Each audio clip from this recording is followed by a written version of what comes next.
Welcome to Building the Future. I'm your host, Kevin Horick. You can check out the radio version of the show every Tuesdays and Thursdays at 2 p.m. Eastern on WDJY 99.1 in Atlanta. We also air on a podcasting network in Los Angeles called the 405 Media. There's a TV version of the show that airs on KMVT 15 in Silicon Valley at 8 p.m. Pacific on Tuesday nights. Both versions of the show air in other states. For these show times, plus past episodes, please visit the show's website at buildingthefutureshow.com. The music for the show is done by Electric Mantra. You can check him out at electricmantra.com. Conscious Company Media's World-Changing Women's Summit, hosted from February 20th to the 22nd at 1440 Multiversity outside of Santa Cruz, California, is a first-of-its-kind gathering for female professionals who work at or are interested in conscious and sustainable businesses. Top female CEOs, entrepreneurs, executives, investors, and thought leaders from around the world will gather for 3 days to connect and share wisdom, insights, and best practices for thriving while changing the world for the better through the power of business. If you're interested in joining or know someone who should attend, go to worldchangingwomensummit.com for more information. Welcome back to the show. Today we have David Grebow. He's an author and CEO at Knowledge Star. David, welcome to the show. Thank you, Kevin. Yeah, I'm excited to have you on the show. I think you have an interesting kind of take with your new book, kind of Minds at Work, but maybe before we kind of get into that, let's get to know you a little bit better and start off with where you grew up. I grew up in Manhattan. I was born and raised there. Okay. And from Manhattan, I moved to college. Actually, I went to Harvard and moved to Cambridge, Massachusetts. Okay, what did you take at Harvard? I took film and public communications. Okay. And I spent a good portion of my time after I graduated actually as a narrator for films and an announcer. Very cool. For WGBH in Boston. And then I got really interested in education, adult education. Okay, how did you make that transition? And that transition was it's very interesting how I made that transition. Okay. I had been spending a lot of time trying to understand how people learn, because when you're talking to people and you're wondering how they're listening to what you're saying, I was actually working as a producer doing educational and documentary films.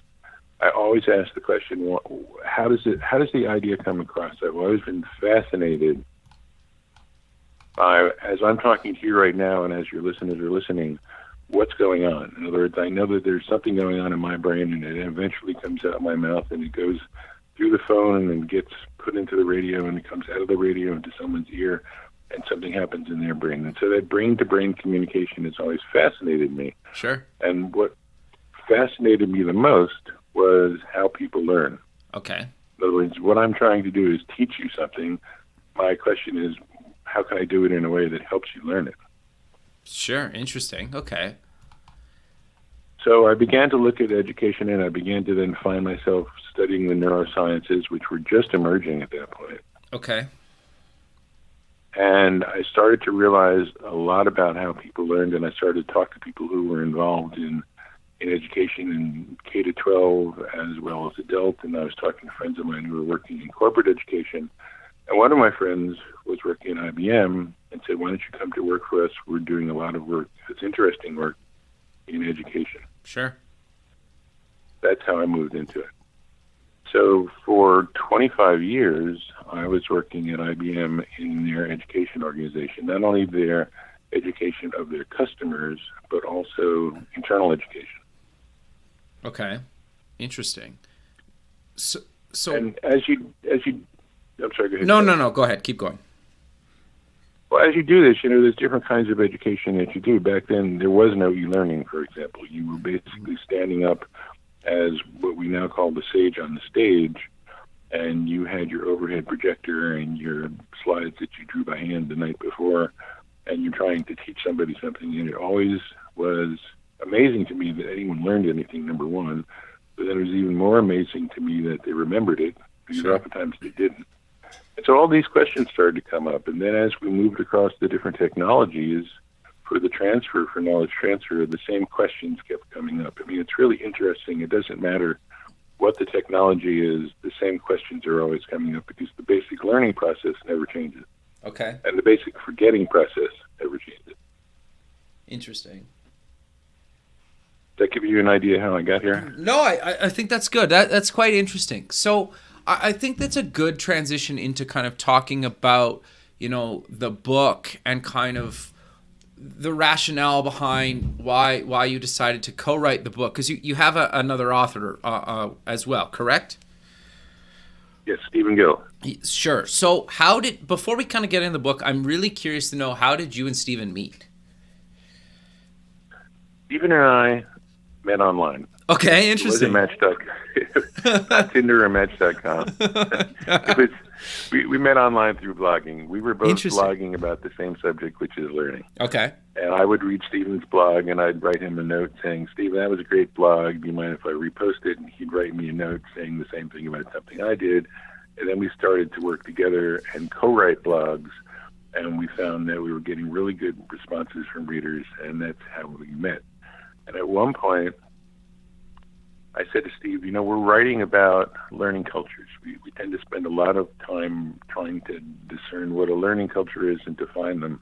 Why don't we write a book about learning cultures? Okay, interesting. And that's where it started. Okay. When we started working on the book and we started looking for a learning culture, we never found one. Because our definition of a learning culture was an organization that promotes learning as the most important job you could possibly do. It supports collaboration, which is an element of learning. It enables and allows for failure, which is a critical part of the learning process. And it does a number of things, characteristics and attributes. And we couldn't find any company anywhere in the world that was a learning culture. Okay, interesting. No, that's... What we did... No, keep going, sorry. What we did discover that was even more fascinating were new companies that, in a way, even though they didn't claim to be learning cultures, came about as close as we had found. And suddenly we realized that there was a tremendous distinction between the old model and the new model, and our next question was why? Why was there a difference between these two companies? Why was one company operating under one set of assumptions and these new companies, and there weren't many of them at that point, and there's still probably 100 in the world right now. What were the assumptions of this new company, and why were they closer to the idea of employees continually learning, and why were they enabling employees and empowering employees to learn? What was different about these new companies? And that's really the genesis of the book.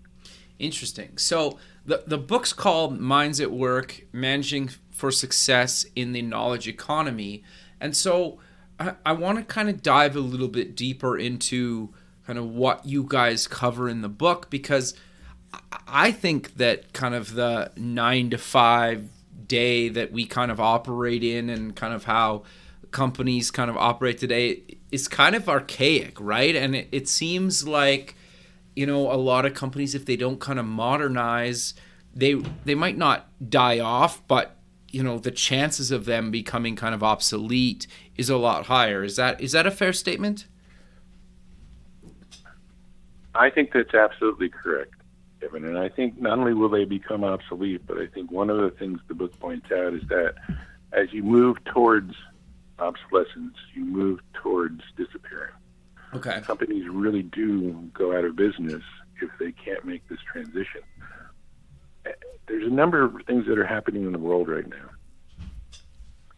A lot of people think of them as trends, and I think in many ways they're irreversible and unstoppable. Okay. Technology, artificial intelligence, the diversity in the workforce that's never existed before, the availability of geography that's never existed before. In other words, there's no borders anymore for ideas, for services, for product, for disruption.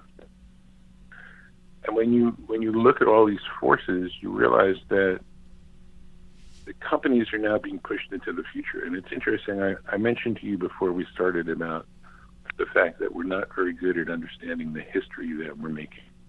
Okay, sure. We are that history.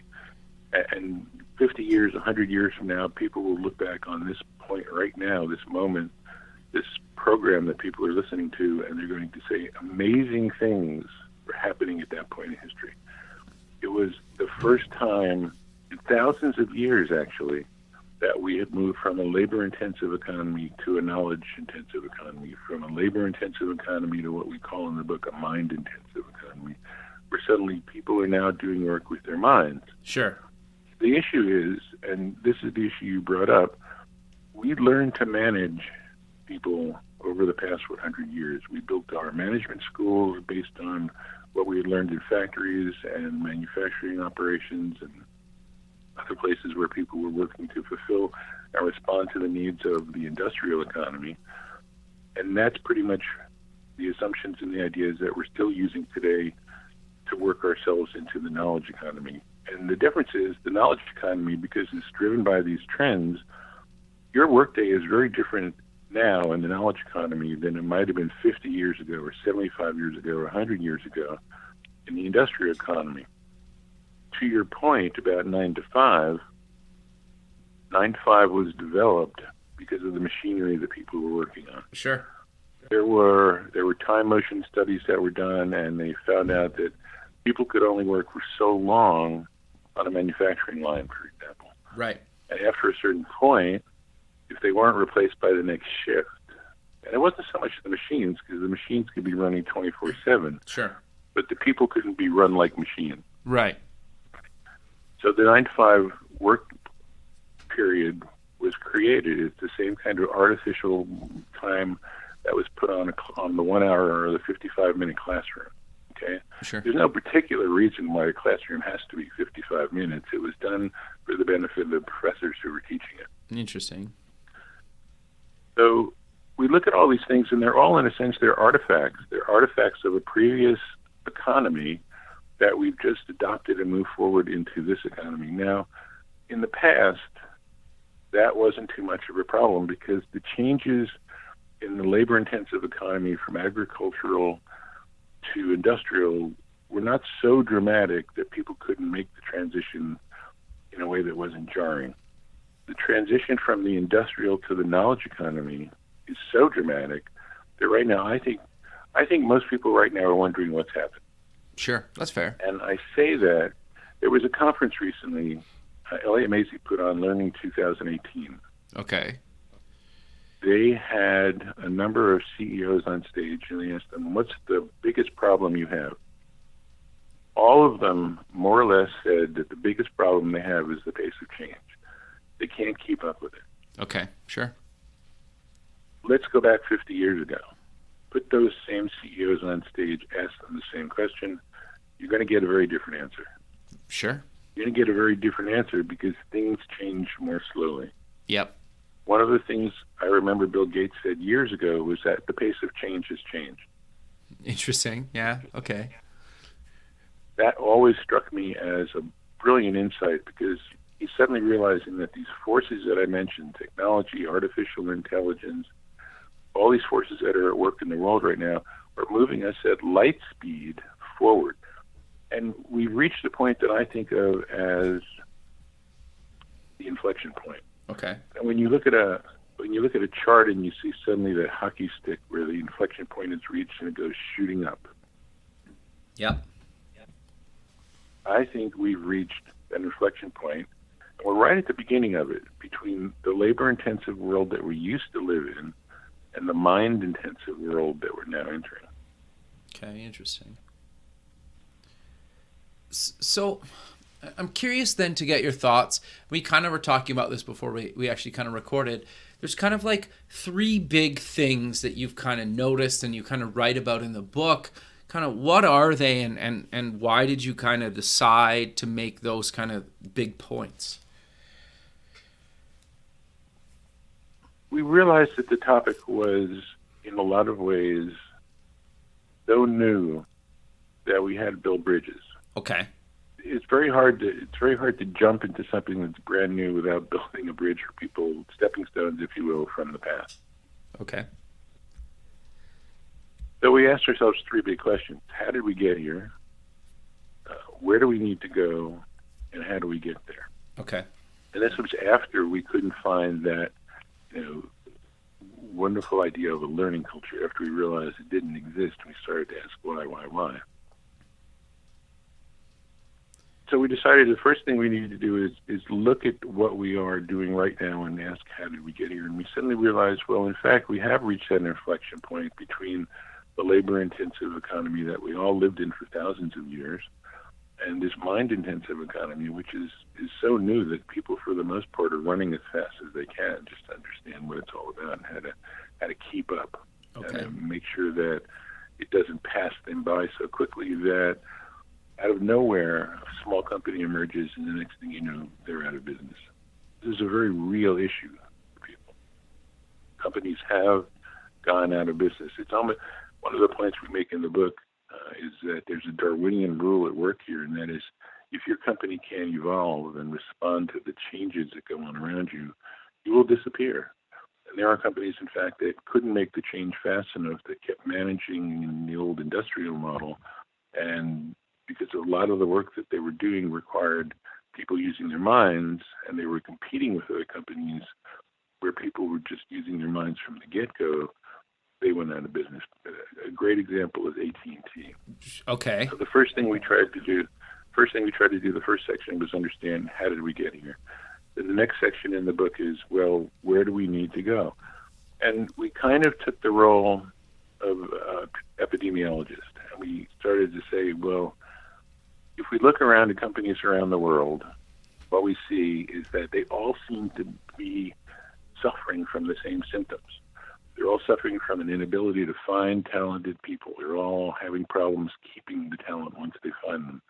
The employee engagement in their workplaces right now are as low as it's ever been in terms of the measurement of the last 25 years.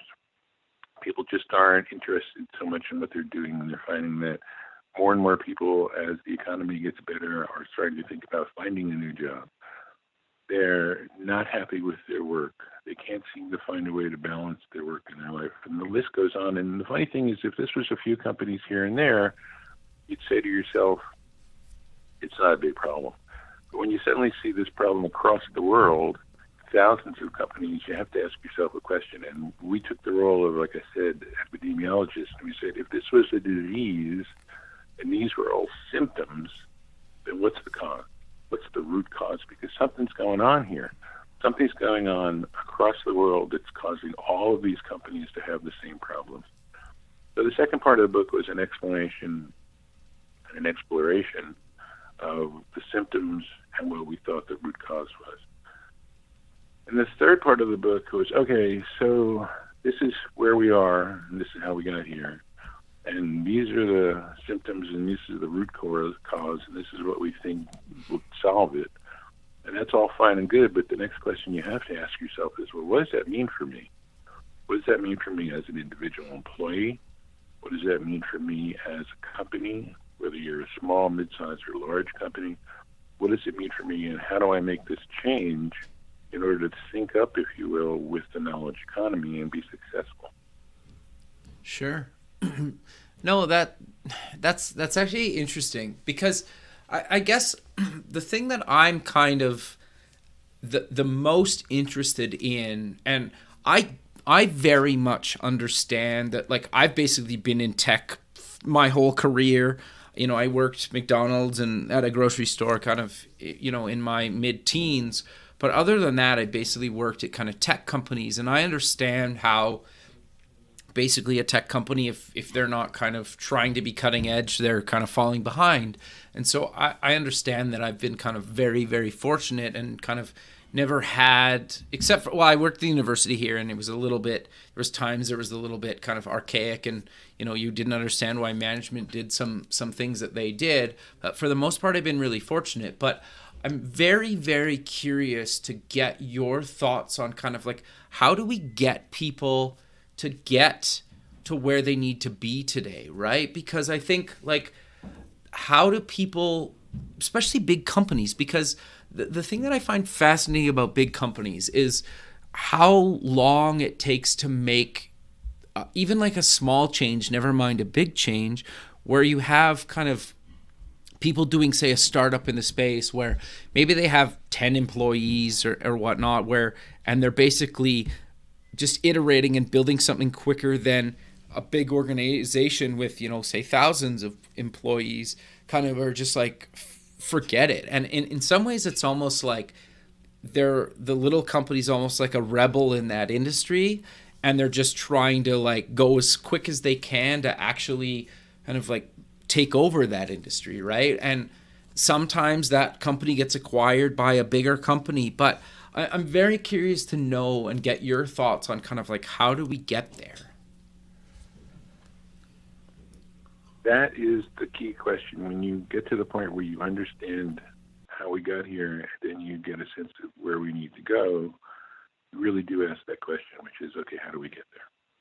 How do we make these changes? And as you just said, and as we all know, on a personal level, change is hard enough. If you go to look at a small organization, it becomes exponentially more difficult. And then as you go up the scale to a mid-size or a large enterprise, it becomes even more difficult. And the answer, I'm not trying to avoid the answer, but the answer is difficult because there is no one-size-fits-all. Okay. To the answer. Sure. And what we found is when we started to survey companies, we were asking the question, where do we need to go? As put ourselves back in that role of epidemiologists, we started to find companies that were asymptomatic. They didn't have the symptoms. They didn't have a problem attracting talent. They had talent that was lining up around the block to work for them. They didn't have a problem keeping people. As a matter of fact, they were rewriting the old contract between employee and employed that you were here for life if you want to be. They were changing so many things that the people who were working there suddenly found themselves, for the first time, feeling as if they were being seen, as if they were being heard, and they would come to work, and this really struck us. They would come to work feeling, and the only word that made sense for us after we summed it up, they came to work feeling fearless. They weren't afraid to try things. They weren't afraid to make mistakes. They weren't afraid to learn new things. They weren't afraid to say, I need some time off. I'm just taking some time off because I need it. There wasn't a need to fulfill some HR requirement of how many hours have you taken and how many hours do you have left. I mean, the operating system, if you will, in the new companies was so dramatically different that we said to ourselves, okay, those companies are the model for where we need to go. But the next question then is, how did those companies get there, and is that transferable? Some of the things we found are transferable. For example, the change really has to start at the top of the organization. Now, that doesn't mean that the CEO of a large enterprise has to be the person where the change starts.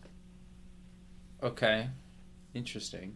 You could be running a small unit or a small division, for example, in a large company, and if you decide because you're running that division that that's where you want the change to start, the change can start in that small organization. If you're starting a new company and you're running the company, you can make the decision, I want to run a company that's based on the new model, the new operating system, as opposed to the old one. I want to become in concert with what the needs and the trends in the knowledge economy are, as opposed to the old way of doing things in the industrial economy. If you're an individual, again, the answer is the change, and I know this sounds like a cliche, but it's true, the change starts with you. Okay. You can start to lobby in your organization. Let's say you read the book and you understand that these new organizations with this new operating system have people operating in a very different way. They come to work feeling differently, acting differently, dealing with other people differently. Their focus, for example, is on collaboration, communication, not so much on command and control. So you're a manager and you decide, okay, and instead of taking the old industrial model, which is command and control, I'm going to become a model of this new way of doing business, which is collaborate and communicate. So the change can start there. But the change has to start with somebody who has some level of impact, broad impact on that piece of the organization. Okay. That's one of the things we found out. In all the organizations that we studied, change started somewhere high up, or where somebody had some ability to change some section or organization within the company that they were in. Okay, that's interesting. So, but, well, I'm curious then if, say you're, I don't know, like maybe not that high up in the company, but you potentially want to be high up in that company one day. Is there anything that they can do to kind of, well, maybe I don't know how to frame this, but like maybe in the sense that like if you just start showing results, does it really matter if you're high up or not in a company to actually like start changing things? Oh, absolutely. And I'll tell you why. Okay. When you start to look at these other companies that were asymptomatic, that didn't have all the problems that all the companies around the world seem to be experiencing. And it's funny for me, Kevin, just as a side note. Sure. Take a look at the one problem: employee engagement. Okay. Employee engagement has turned into a cottage industry. In other words, every single one of those symptoms: how to attract talent, how to retain talent, employee disengagement versus engagement, how to get more innovation and creativity out of your employees. Every one of those symptoms has become a cottage industry. There are people out there who are telling you how to work on this one symptom. It's sort of like putting a Band-Aid on a huge problem. It's like, well, we're not getting to the real root of the problem, but we're trying to like stop this little piece of it from continuing. The dilemma is that it doesn't work. Okay. What we found in these new companies is that because they had completely revamped and remodeled, dramatically so, their operating system, the way they do business, their basic assumptions about management and learning, they didn't have the problem. They didn't need to go out and hire the consultants, for example, to figure out what the problem with engagement were, because their employees were so engaged. Interesting. They were running to work every day. Interesting.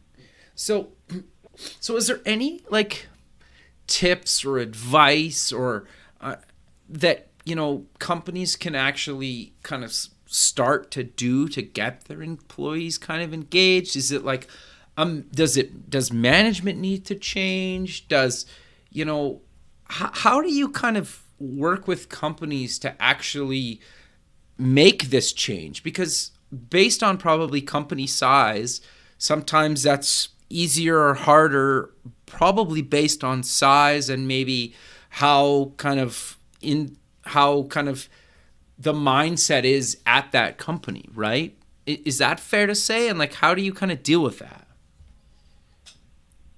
I think at the heart of it, size doesn't have an impact on whether or not the company changes. Interesting. Okay. Because the company has to do the same things. What changes, Kevin, are the logistics. In other words, it's much harder in a big company to reach out and communicate with everybody than it is in a company of 25 people. Okay, sure. If you and I were in a company of 25 people, I'll pull us all together in the cafeteria and we'll have a conversation. Sure. Simple. We've got 2,500 people. We need a big auditorium. Sure. We've got 25,000 people and we're spread out all over the world. That's another logistic problem. Right. But at the heart of it, the message is the same. Okay. The message is, for example, and again, the messaging that you need to transmit to everybody and start to model and live comes from looking at these companies that didn't have all the symptoms that the old industrial model companies had. And we drew down from those companies some observations and some lessons. For example, one of the things we saw in these new companies, these knowledge economy companies, was that everybody in the company believed that sharing knowledge was power. Simple statement. Sharing knowledge is power. Okay. It's contrasted with the old industrial model companies where the belief is knowledge is power. Okay, interesting. Now, if you believe that knowledge is power, there's a lot of things that flow down from that in the old industrial model companies. Conversations that are kept secret, decisions that are never shared in general with the organization, people who work in closed offices away from everybody else who's working out in the cube farm, for example. A lack of transparency about the way decisions are even reached and implemented. When problems are encountered, suddenly the senior level of the organization gathers together to try and solve the problem, and the solution is sort of passed down because that's what knowledge is power means. What has to happen is that managers at any level and every level have to suddenly realize that they're going to be changing the way they do work, and they're going to be changing in a way that's better. It's very difficult if, as a manager in a company, I remember what it was like to work at IBM and to believe that knowledge is power.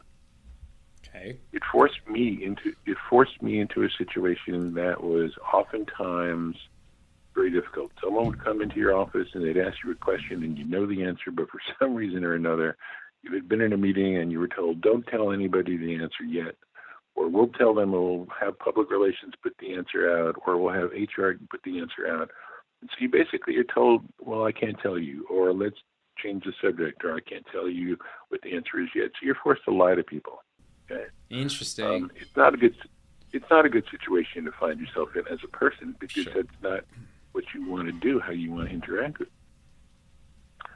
Once you start to understand as a manager that sharing knowledge is power, and this is why I like the title. We spent a lot of time trying to arrive at the title of the book, Minds at Work. Sure.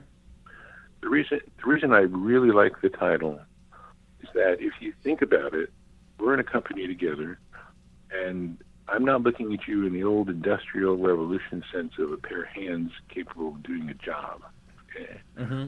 I'm looking at you as a person who's bringing your life experience, your intelligence, your talents, your ability to critically think, your hobbies. I mean, all of you, whatever is in your mind, that's what's coming to work every day. And there's no sense of discrimination in my way of looking at the new company, because all minds in some ways are equal. Any given mind on any given day can come up with a brilliant idea or a brilliant solution, or look at a process and think about how to do it in a way that's better. Interesting. Minds are equal. So in the new organization, what you find when it comes to the idea of knowledge is power versus sharing knowledge is power, when I start to understand that sharing knowledge is power, suddenly it becomes a very democratic and all-inclusive organization. And so to make that change, even if I'm in a small group in a large organization, I can start to share what I know with everybody on my team, for example. In other words, I don't have to play the role of like the big manager. Okay. I can play the role of, I'm in the trenches with you.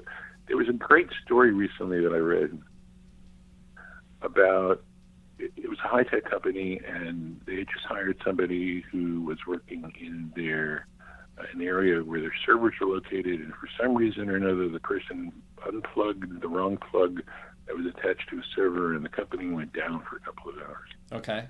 Now, you would think that person was in big trouble. Sure. You would imagine that when that person got called into the new boss's office, that the new boss would say one of two things: you're fired, or you're fired. Yeah, exactly. I mean, you would just assume that. You'd pretty much be packing your stuff up at your desk and putting it into the box. You're going to be escorted out carrying. Yep. What happened that I thought was wonderful was that in a sharing knowledge environment, that person, this is a true story, that person went into the boss's office, and the boss said, I should have helped you label those wires. We didn't have them labeled correctly, and it's not your fault that you accidentally pulled the wrong one out. Why don't you and I go down to the server farm and label all the wires together so that we'll make sure this never happens again? Interesting. Yeah, that's quite fascinating, actually. But that's not only sharing the knowledge, that's sharing it to the level where I'm down in the trenches with you, and we're all working together, and we're all working together to fulfill the mission, which is to make the company successful. There isn't anything that you know that I shouldn't know, and there isn't anything I know that you shouldn't know, because if we all know everything, it's obvious that we're working better. There's a quote in the book that talks about the new model company as a hierarchy of ideas, Okay. not a hierarchy of roles, okay? So if it's all minds that are working in this organization, then it's a hierarchy of ideas that happens, not so much I'm in a different, better position because I have a title that you don't have. And I think that's the crux of it. So I can I can model that behavior. I can start to, for example, model the behavior that, shared knowledge is more powerful than me holding knowledge. I can model the idea that instead of command and control, which is the old industrial model, which is how most companies are organized right now, around the world, it's all command and control, which came out of the military, by the way. When companies started to be formed at the beginning of the Industrial Revolution, we started to form up these things we call the corporations. They didn't always exist. Another issue around the way we look at ourselves in history, we sort of think that what we have now, we always had. Well, we didn't. It's something we've created. We've imagined it. Sometimes I think the biggest problem is that it's a problem of imagination that keeps us from going to a better future. Interesting. We imagine the idea that these old businesses could be put together into what we call corporations. And we built them on the military model, which is command and control. And if I want to change things today, now, to be more in sync with the knowledge economy, I have to move to what we call communication and collaboration. So I move away from command and control to communication and collaboration. And again, I think you might be able to see how things are starting to line up. If I'm starting to understand that sharing knowledge is power, then the old command and control model doesn't work anymore. As a matter of fact, the old command and control model is disabling rather than enabling. Interesting. So I'm curious, though, and I get that there's going to be kind of people set in their ways and they're not willing to change, and forget about those people for a second, but say I'm upper management at a company and I love these ideas and I want to implement these ideas, and I'm willing to do that, and I know there's a bunch of people on my team that are willing to do that and in a lot of cases probably looking for kind of what we've been talking about this whole time. How do you kind of go about kind of introducing this to the company, and maybe even getting the people that are a little bit skeptical or not really interested into kind of at least thinking about or starting to kind of buy into kind of modernizing the workplace? Because for me, I think it's kind of much needed for a lot of these companies, but I think a lot of companies, sometimes like the employees just don't care. They're like, I work 9 to 5, I check in at 9, I check out at 5, and take my hour for lunch, and I take my couple coffee breaks, and I don't really care. Like, how do you kind of engage kind of both sides of the, like, yes, I want this, and kind of like, I could care less, I'm just like a 9 to 5er? I think that's a great question, and that is a question I think that becomes the most difficult question to answer for many of these companies. Okay. I think that part of the answer, and again, I mentioned one size does not fit all, so Sure. You have to go into each situation, each environment, each context, and try to figure out where they're starting from. One of the strategies I developed in the book is a difference between what I call the protectors and the innovators. Okay. Any new idea that comes into an organization is always met by two groups of people. Okay. Essentially, when you sort of strip away all the other stuff, it's met by two groups of people, the protectors and the innovators.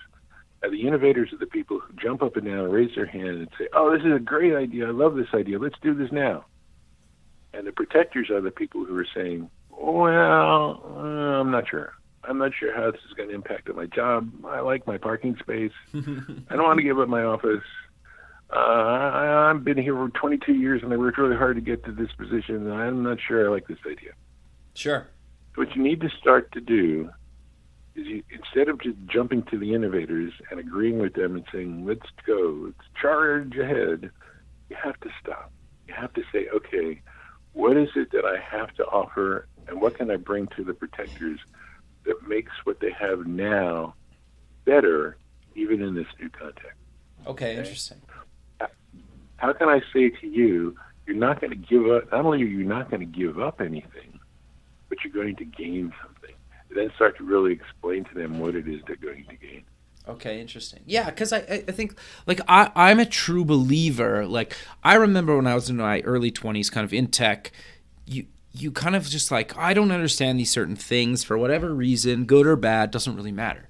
But then, like, you get a bunch of experience, kind of late 20s, early 30s, and you start thinking like, okay, like you don't understand how important experience is until you have it. And I truly believe that. So I think that kind of, to your point a second ago, and correct me if I'm wrong, is you're basically saying like, okay, we value your experience, we value, what you've brought in your couple decades here, but we want to kind of modernize and make even their lives better, right? And they might be a little bit skeptical at first, but I think if you do it properly, kind of the innovators, maybe the younger people, and kind of the people that have been there for decades could very much benefit from this, right? Is that fair to say? I think that's absolutely fair to say, Kevin. And I think there are proof points, and I think the proof points exist. Let's say you're in company A. Okay. You want to make this change. I think the proof points exist outside your company, and they're accessible. There's lots of them in the book, and we can show you, for example, that in a company like UKTV in Wales. Okay. Darren Childs ran that company, and he decided, okay, we're not doing very well as a TV station. As a matter of fact, we're about in 11th place, and we need to do better. Okay. So they dramatically changed the company, and they moved from the old industrial model to the new knowledge economy model. When you talk to some of the people in that company, and you can find what they say in the book, for example, let's say I'm still in company A, and my managers are saying, well, I'm not sure I want to do this because I like the way things are working right now. Well, the question is, why do you like the way they're working right now? And you drill down and you drill down, and you have to engage in a conversation. This is the step number one. Okay, once you finally get somebody who decides this is the direction you want to go in, that's when the conversation starts. So the conversation starts with the protectors who may be senior managers or mid-level managers. You find out what it is that they like currently about what they're doing. And then you say, well, as we move to this new direction, not only will you continue to be able to help people grow, because that's one of the things you say you'd like, but you're going to be doing it more actively because you're going to be spending less time, for example, on setting up meetings because everybody's going to know what they're supposed to be doing, so you don't have to have all these check-ins. Interesting. You're going to be spending less time sending and answering emails all the time because everybody's talking all the time anyway. It's not like you're shut away in your office focused on some other kind of meeting, some other place in the company, and then you refocus back on the project that your team is working on. You're working with your team all the time. The one thing you're doing is you're staying in constant contact with them, and that takes away a lot of the pressure. So what you're going to find is that your job is much more enjoyable. You're going to be getting better results from everybody, which is something you always liked anyway. You like to succeed as a manager. You are successful as a manager. You like the fact that you've gotten promotions. That's still going to happen. It's just going to happen in a way that's going to be much more enjoyable for you. You can point to these other companies that have done this, and they can say, yes, this is exactly what we're experiencing. No, sure. So this might be a little off topic, but I'm curious to get your thoughts on kind of remote work, right? Because if you're kind of trying to modernize your company where, say, everybody has to be in the office 9 to 5, Monday to Friday, like, have you found or have done any kind of research around letting maybe people have flex time, or maybe they don't need to be in the office Monday to Friday, they can work from home a day or two a week or a few times a month? Does that kind of help or hinder, or does it really kind of depend on the corporate culture of the company that you're working with? I think it really depends on performance. Okay. In other words, interesting. If you want me to do something, and I can go off and do it on my own, or I can be working virtually and be just as effective to get the job done, then you have to ask yourself again, why? Why becomes a very important question here. Why do I want you in that office? Why do I want you spending 2 hours a week commuting and wasting your time and my time? Why do I want you coming in all stressed out from a terrible commute? What I really want you to be doing is getting the job done. Sure. Okay? But if the job, for example, requires you working with other people or meeting other people, if you're a salesperson, for example, well, working virtually up to a point might be fine, but you got to get out to see the customer. If you're doing something where you want to like share ideas with people And collaboration is something that's important because you want to have an organization where every now and then people get together. Google's a great example. They like people in the cafeteria to sit together who have never met each other before. And other companies are adopting this as a way of doing business together. Sure. The reason is they're looking for what they call these serendipitous moments. Okay. Yep. So I'm working on something that has to do with neuroscience and learning, and you're working on customer satisfaction, or you're working on user experience, or you're looking at new designs for websites, or you're working whatever you're working on, and we sit together and we start talking, have that conversation, a brilliant idea can emerge. Sure. And all of a sudden we're going off in a totally new direction. So working virtually works when it does, and it's appropriate, and sometimes it's appropriate to be working collaboratively. Okay. And face-to-face, person-to-person. So I don't think there's a rule to be made about it. There's funny stories that come up in the book. There was a company called Semco in Brazil, São Paulo, Okay. run by Roberto Semler. Have you heard about it? No, but go on. I'm curious. It's a wonderful story, and there's a great TEDx presentation if you ever get a chance to see it. There's a preamble as to why he asked why, but at one point he started to look around his company and he said, why? Why are we doing the things that we're doing? Why am I having my salespeople come to the office every day when I know that by Wednesday they've met their quota? So salesperson A meets their quota on Wednesday, and yet they show up on a Thursday and a Friday. If they continue selling, it causes problems for the company because they have to worry about manufacturing, warehousing, logistics. They have to change quotas.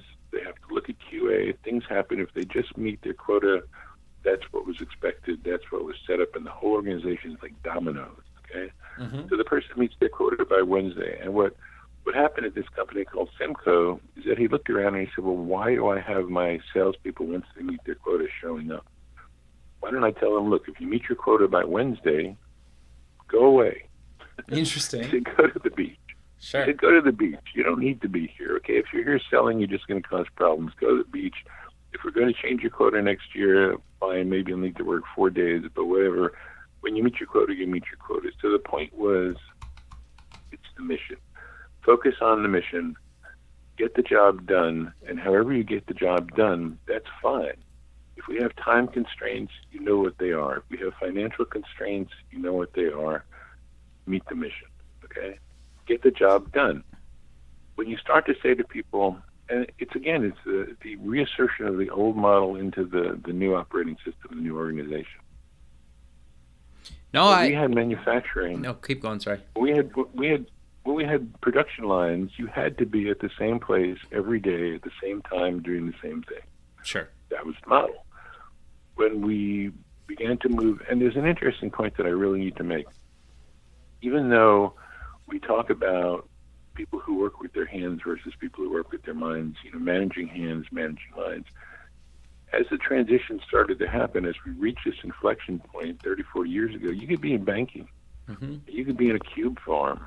Now, granted, you weren't making anything at the end of the day, but you weren't using your mind either. It was kind of mindless work.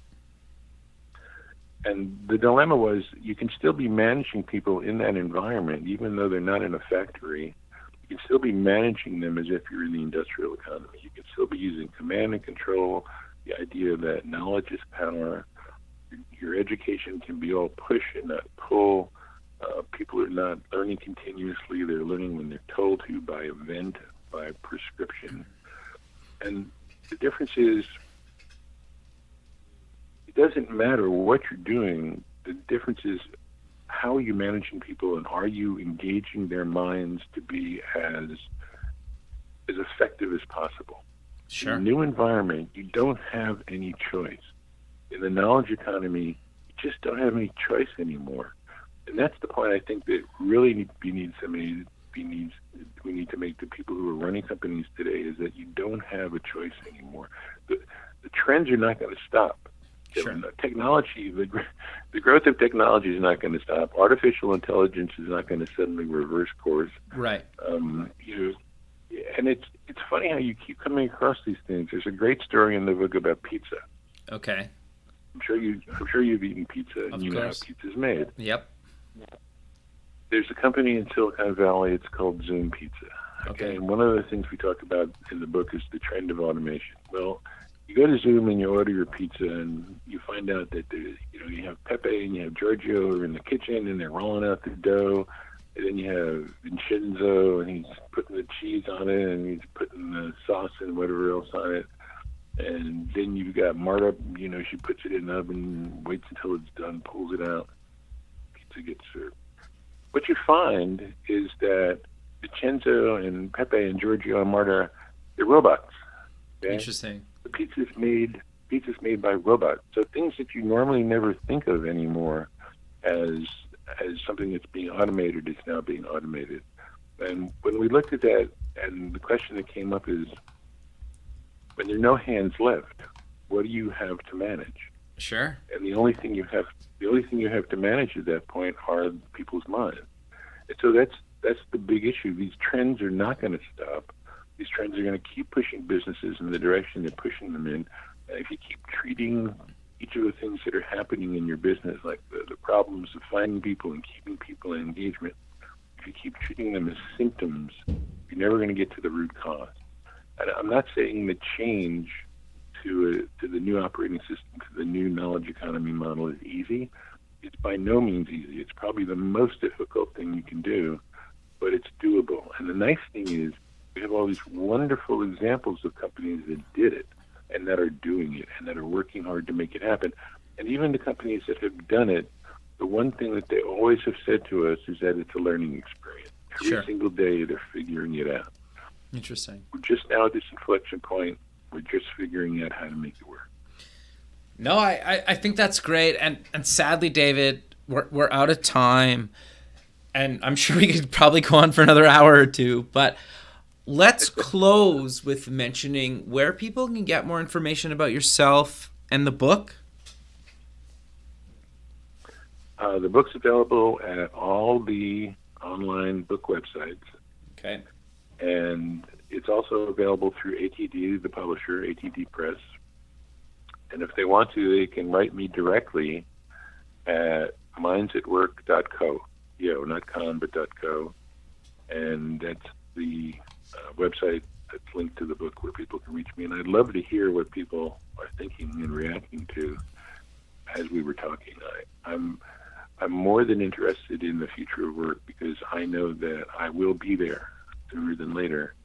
I would rather have a sense of what it is and where it is and what I have to do than sort of go blindly smashing into it and try to figure it out at that point. No, I think that's great. And again, David, I really appreciate you taking the time out of your day to be on the show, and I look forward to keeping in touch with you, and have a good rest of your day. Okay, well, thank you very much. This has been great. Perfect. Great. Thanks, man. We'll talk soon. Okay, bye. Thanks, Kevin. Bye. Thanks for listening. Please visit the show's website at buildingthefutureshow.com. Also check us out on Facebook at Building the Future Show and follow us on Twitter at Building Show.